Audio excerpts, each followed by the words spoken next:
여러분, 오늘 이 시간에 우리 모두가 시험에 대한 올바른 인식을 가지면서 혹시나 시험을 우리 삶에 만나더라도 온전히 기쁘게 여기고 승리하는 이런 놀라운 은혜가 우리의 삶 속에 있으시기를 예수님의 이름으로 축원합니다. 저는 오늘 이 말씀을 세 가지로 말씀해 드릴게요. 첫째는, 시험은 죄 때문에 오는 것이 아니라는 거예요. 여러분, 이 점을 꼭 기억해 두세요. 시험은 절대 죄 때문에 오는 것이 아니다. 대개는 우리가 내가 시험을 당하거나 또는 이웃이 시험을 당하게 되면 먼저 생각하는 것이 왜 이런 일이 나에게 왔을까? 혹시 죄 때문에 아닐까? 죄의식에 먼저 사로잡혀요.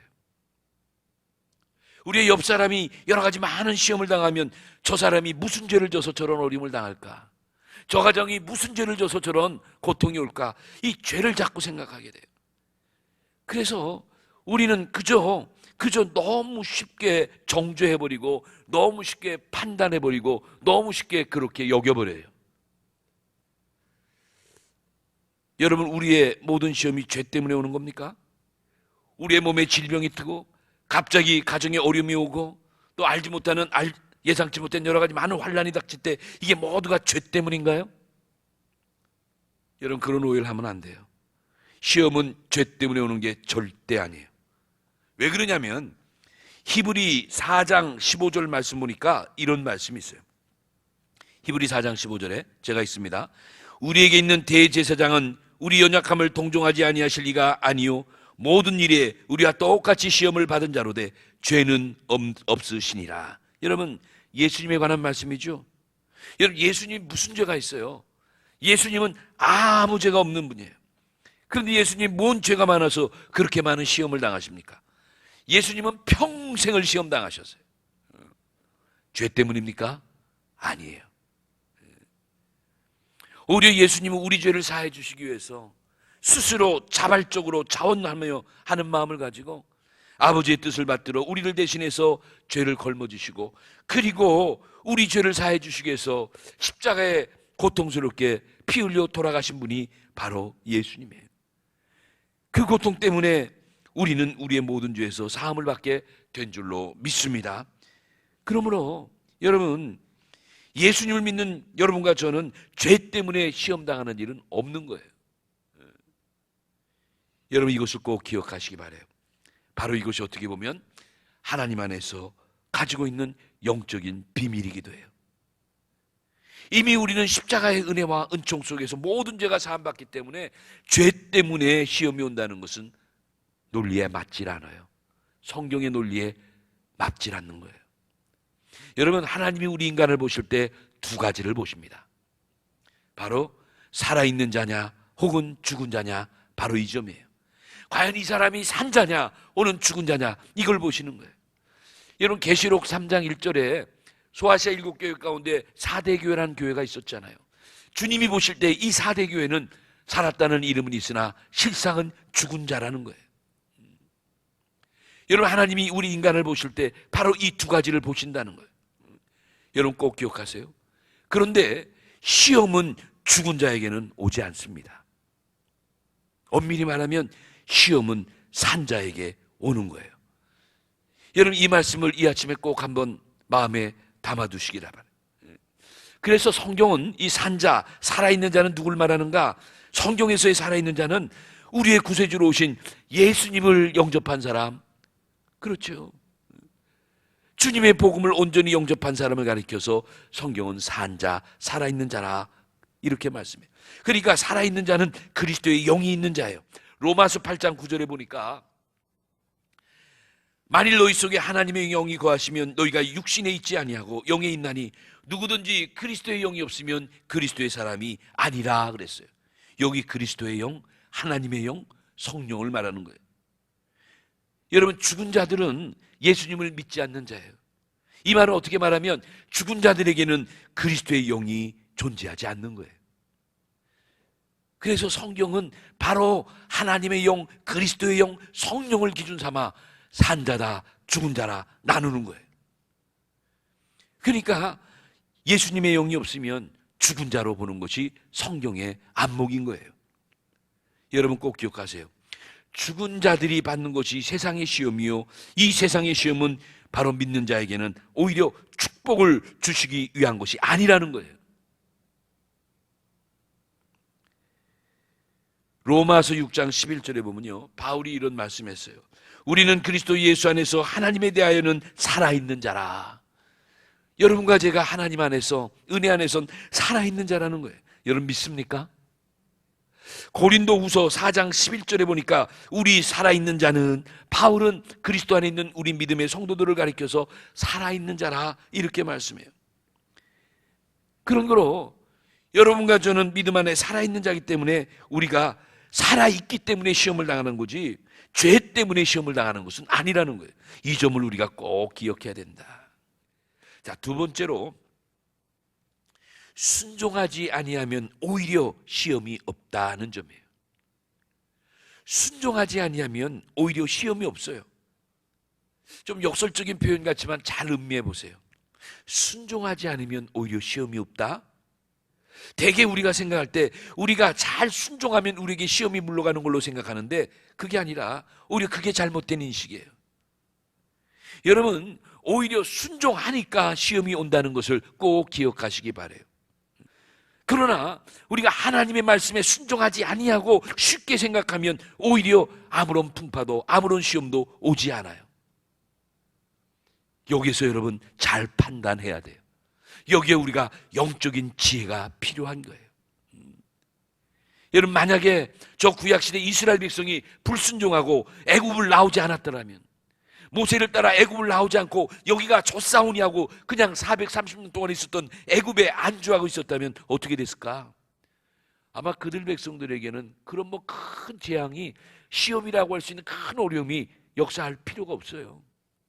뭐 10대 재앙이니 3대 권세의 재앙이니 뭐 이런 거 필요 없어요. 그런데 순종하고 따라 나오기 때문에 이스라엘 백성들에게는 무려 40년 내내 그들 앞에 시험이 도사리고 있었어요. 여러분, 바로 이 이치를 잘 기억을 하세요.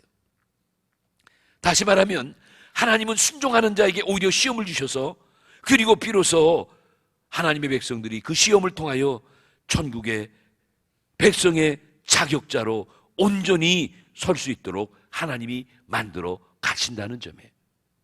여기에 하나님이 주신 시험의 목적과 의미가 있는 겁니다.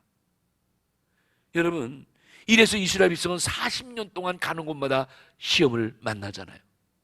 하나님이 그들을 미워해서 그렇습니까? 하나님이 그들을 정말 저주해서 그렇습니까? 그렇지 않아요. 그들이 당하는 40년간의 모든 시험 속에는 하나님의 면면한 사랑이, 하나님이 선민 약속의 백성에 대한 그 끝없는 사랑이 바로 그 시험 속에 녹아 있다는 것을 우리는 놓쳐서는 안 된다는 거예요. 결국 하나님은 40년 동안 그 시험을 통해서 이스라엘 백성을 바로 언약의 백성답게, 언약의 땅의 주인공답게 만들어 가시기 위해서, 합당한 천국 백성을 이끌어가기 위해서 하나님이 그런 역사를 이루어 가셨다는 거예요. 여러분, 이것이 하나님의 시험의 의미란 꼭 기억하세요. 여러분, 우리가 생각할 때 여러분 우수한 대학을 아무나 들어가게 합니까? 여러분 인류 기업에 아무나 가서 입사하게 됩니까? 그렇지 않아요. 소정의 시험을 반드시 거치고 합격해야 내가 소원하는 회사에, 내가 소원하는 학교에 입학하고 입사할 수 있는 거와 마찬가지. 하나님도 우리에게 정말 참된 천국의 백성이 되게 하기 위해서는 어떻게 하는가? 하나님이 우리에게 시험의 거리를 주시는 거예요. 과연 우리의 믿음이 참 믿음인지 거짓 믿음인지, 정말 우리의 믿음이 제대로 된 믿음인지 그렇지 못한 믿음인지, 하나님이 그 시험을 통해서 우리를 연단시키고 우리를 단련시켜 나가신다는 거예요. 여러분, 이 말씀이 신명기 8장 16절에 보니까 40년 이스라엘 백성 광야의 노정에 대한 의미를 하나님이 이런 말씀하세요. 나의 열조가 알지 못하던 만나를 광야에서 먹이셨나니 이는 다 너를 낮추시며 너를 시험하사 마침내 내게 복을 주려 하심이었느니라. 모세는 이런 고백을 하는 거예요. 40년 그런 죽을 고생을 하면서 따라왔는데 바로 그 고생했던 그 시험의 모든 목적이 다 우리를 낮추시고 우리를 시험하시고 마침내 내게 복을 주시기 위함이라는 것을 그는 그렇게 고백하는 거예요. 여기 신명기 8장 6절, 16절에 아주 중요한 세 가지 동사, 낮추다, 시험하다, 복을 주다. 여러분, 이 세 가지 동사의 연결성이 걸쳐 있어요. 오늘 우리도 마찬가지예요. 우리의 삶 속에 우리를 낮추기 위해서 여러 가지 많은 어려움과 시련과 역경을 줍니다. 이름하여 하나님이 주시는 시험이에요. 이 결과는 뭐냐? 우리에게 마침내 복을 주시기 위함인 것을 여러분 기억하시기 바랍니다. 그래서 시험이 변하여 축복이 된다는 이 말씀이 이런 의미가 있는 거예요. 여러분, 이 아침에 이 한 가지는 꼭 기억하세요. 하나님이 주시는 시험은 축복이 된다는 것을 여러분 기억하시기 바랍니다.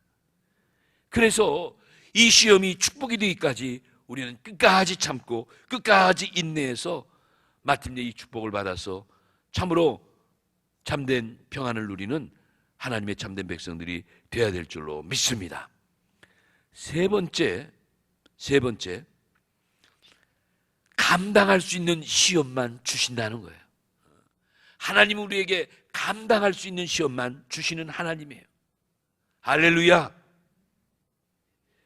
우리가 흔히 이렇게 말들 해요. 왜 다른 사람들은 시험도 주지 않고 준다 하더라도 그저 조그마한 시험을 주시는데 왜 나에게만 이렇게 엄청난 시험을 주고 왜 나에게만 이렇게 어려운 시련의 길을 걷게 하느냐고. 우리는 하나님을 원망하기도 불평하기도 하고 이것 때문에 삐지기도 하고 교회도 등지기도 하고 그렇죠. 우리의 마음이 한없이 어두워질 때가 있어요. 그런데 여러분, 성경을 가만히 보니까 하나님이 하나님의 성도들에게 시험을 주시되 반드시 믿음의 분량 따라 주신다는 것도 꼭 기억하시기 바랍니다. 하나님은 그렇게 마구잡이 하나님이 아니에요. 하나님은 그렇게 비인격적인 하나님이 아니에요. 우리의 모든 것을 꿰뚫어 보시고 내 환경과 내 모든 심경, 내 마음까지도 내 성격까지도 내 모든 심성까지도 꿰뚫어 보신 하나님이 믿음의 분량 따라 우리에게 시험을 주시는 분이에요. 얼마나 감사하시고 얼마나 인격적인 하나님이에요. 여러분, 똑같은 남자들이라도 어떤 사람은요 쌀 한 가마니를 번쩍번쩍 쥐고 가는 사람이 있는가 하면 어떤 사람은 반 가마니를 지는 사람이 있고 어떤 사람은 겨우 한 말도 끙끙대며 빌빌대며 질뚱말뚱 힘들어하는 사람이 있는 거예요. 마찬가지로 하나님이 우리에게 시험을 주실 때도 우리들의 믿음의 분량만큼만 주신다는 거 여러분 꼭 기억하세요. 그러니까 혹시 여러분 살아가다 나에게 큰 시험이 왔다고 여러분 위기감을 느낄 때마다 여러분 그렇게 생각하세요. 하나님이 그만큼 나의 믿음의 분량을 인정하시는구나. 믿으시기 바랍니다. 그래요. 능히 내가 내 믿음으로 이겨낼 수 있는 만큼 하나님이 나에게 시험을 주신다는 이 사실을 우리가 믿고 살아가야 된다는 거예요. 여러분, 하나님은 반드시 우리가 감당할 수 있는 시험만 주신다는 거 꼭 기억하시기 바랍니다. 혹이라도 우리가 감당할 수 없을 때는 하나님이 오히려 피할 길을 주셔서 우리로 능히 감당케 하시는 하나님이 되실 줄로 믿습니다. 여러분, 이 말씀이 어디 있어요? 고린도전서 10장 13절에 보니까 바로 이 말씀이 여기 있더라고요. 사람이 감당할 시험밖에는 너희에게 당할 것이 없나니 오직 하나님은 미쁘사 너희가 감당치 못할 시험을 당함을 허락치 아니하시고 시험 당할 즈음에 또한 피할 길을 내사 너희로 능히 감당하게 하시느니라. 아멘. 여러분, 하나님이 얼마나 감사한 하나님이에요. 여러분 한번 저를 따라하세요. 피할 길을 내사 너희로 능히 감당케 하시느니라. 여러분, 이 말씀 가운데 여기 너희로 능히 감당케 하시니라, 이 너희로란 자리에 여러분 이름을 한번 넣어보세요. 피할 길을 내사 너희로 능히 감당케 하시느니라. 이 말씀 속에 너희로 그 글자 대신에 여러분 이름을 한번 넣어보시라니까요. 한번 해보세요. 피할 길을 내사 유흥종 목사 너는 능히 감당하게 하시느니라. 얼마나 감사해요. 여러분, 그러기에 오늘 말씀 가운데 너희가 시험을 만나면 온전히 뭐하래요? 기쁘게 여기라는 거예요. 한 가지 예화를 드리고 오늘 말씀을 정리하려고 그래요. 여러분, 구약의 창세기에 보면 그 유명한 요셉의 이야기가 나옵니다. 여러분, 요셉이 누구죠? 바로 야곱의 11번째 아들 라헬이 낳았던 그 사랑하는 아들 요셉 말이죠. 이 요셉 이야기가 얼마나 파란만장한 이야기예요. 요셉은 사랑하는 그의 형들에게 결국은 인신매매를 당하고 말아요. 인신매매가 뭡니까? 형들이 그 요셉을 시기하고 질투해서 멀리 애굽으로 상인들에게 팔아넘겨 버렸어요. 그 옛날 혈육을 인신매매로 팔아넘긴 사건이 창세기에 벌써 나와요. 그래서 억울한 이 요셉은 먼 이국 땅에서, 그것도요 가나안 땅 이스라엘 나라에서 먼 애굽 나라니까 아프리카 나라로 팔려나간 거예요. 고향 산촌도 떠나서, 그것도 이국 멀리 떠나간 그곳이 세상에 피부도 다르고 언어도 다르고 여러분 모든 문화가 다른 이런 외딴 곳에 홀로 팔려나간 거예요. 그는 팔려나가자마자 얼마나 고생을 했어요. 가자마자 남의 집 종살이를 하다가 그것도 잘못해가지고 아무런 죄도 없는데 오해를 받아 감옥에 투옥돼서, 정말 요셉의 인생은 말 그대로 파란만장한 인생이요, 정말 죽을 고생을 수없이 한 사람이에요. 그때마다 이 요셉은 그 마음의 한맺힘이 얼마나 대단했겠어요. 아마 보통 사람 같으면 가슴에 목을 박았을 것이고, 아니면 보통 사람 같으면 벌써 무슨 일이 났을 수 있었을 거예요. 그런데 이 요셉 보세요. 그 한맺힌 형들만 생각하면 요셉은 아마 그는 살아남을 수가 없었을 거예요. 아마 형들이지만 저놈들 내가 가만히 두나봐라, 내가 언젠가 반드시 복수할 거라고 아마 정말 이를 갈고 복수의 칼을 갈았을 거예요. 그런데 어느 날 역사의 아이러니를 보세요. 먼 날 요셉이 그곳에 하나님의 은혜 가운데 애굽 나라의 재상이 됩니다. 국무총리가 됩니다. 그런데 가나안 땅에 있던 요셉의 형들이 식량을 찾아 아버지의 명령을 받아 이 애굽으로 내려오게 돼 있는 거예요. 애굽에 내려와서 방황하다가 그만 국무총리가 돼 있는 요셉과 딱 마주치는 사건이 일어난 거예요. 그런데 요셉이 국무총리가 된 것을 안 형제들이 얼마나 놀랬겠어요. 그들이 이제는 한 말이 우리는 죽었다라고 생각했을 거예요. 근데 여러분 요셉은 어떻게 대처했나 보세요. 참 놀라운 역사예요. 이 말씀이 창세기 45장 5절에서 8절입니다. 여러분 꼭 한번 읽어보세요. 창세기 45장 5절에서 8절 제가 한번 읽어드릴게요. 5절에 보니까 이때 형들을 만난 요셉이 이런 말합니다. 당신들이 나를 이곳에 팔았으므로 근심하지 마소서, 한탄하지 마소서. 하나님이 생명을 구원하시려고 오히려 나를 당신들 앞서 보내셨나이다. 벌벌 떨고 있는, 아니 국무총리가 어떤 위치인데 그 앞에 벌벌 떨고 있는 요셉의 형들에게 요셉은 안돈을 시키는 거예요. 근심하지 마소서. 벌벌 떨고 있는 형들에게 떨지 말라는 거예요. 한탄하지 말라는 거예요. 여러분, 형들이 나를 보낸 것이 아니라 하나님이 형들의 손을 통해서 우리 가족의 생명을 구원하시려고 먼저 나를 이곳에 보낸 것이지 여러분이 나를 보낸 것이 아니라는 거예요. 요셉은 그렇게 믿고 있다는 거예요. 여러분, 이거 얼마나 놀라운 일이에요. 얼마나 대단한 일이에요. 그러면서 7절에 요셉이 이런 말씀합니다. 하나님이 큰 구원으로 당신들의 생명을 보존하고 당신들의 후손을 세상에 두시려고 나를 당신들 앞서 보내셨나이다.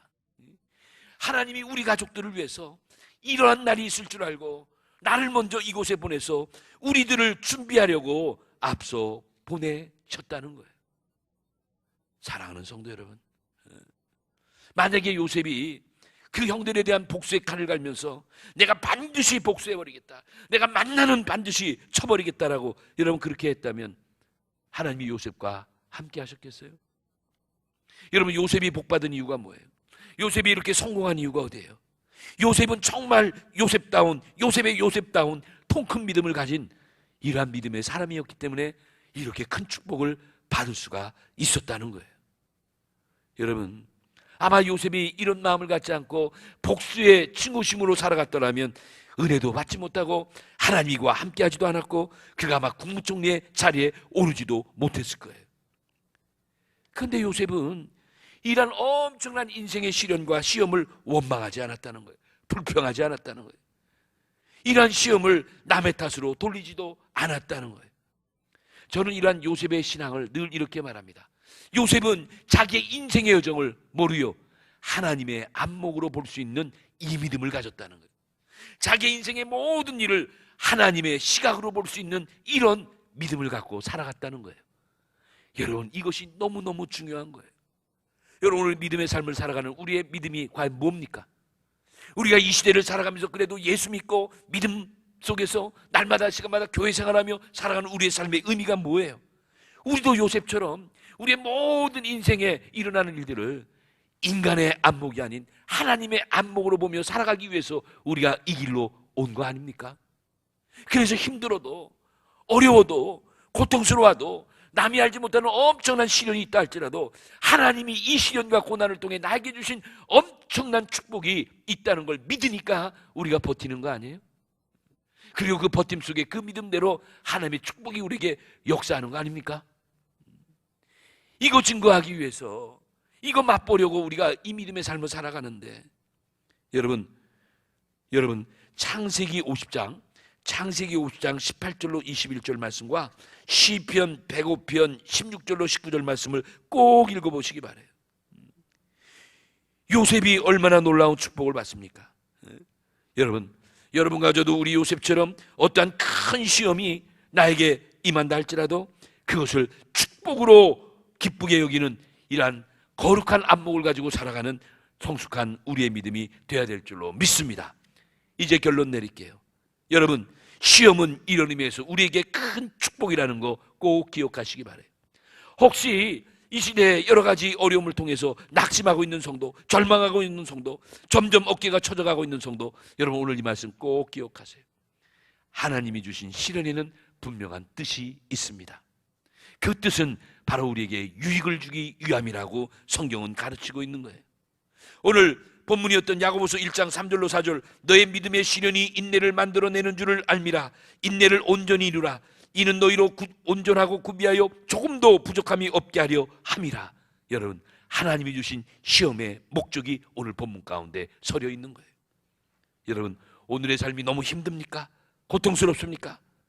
여러분, 이럴수록 우리의 시험을 이길 수 있는 지혜를 하나님께 구하시기 바랍니다. 이럴수록 우리가 하나님을 붙들고 하나님께 매달리고 하나님께 우리가 은혜를 구하는 이런 모습이 우리에게 있어야 되는 거예요. 저는 이제 오늘부터 우리가 어떻게 보면 추석의 연휴를 맞는 이러한 민족의 절기기도 해요.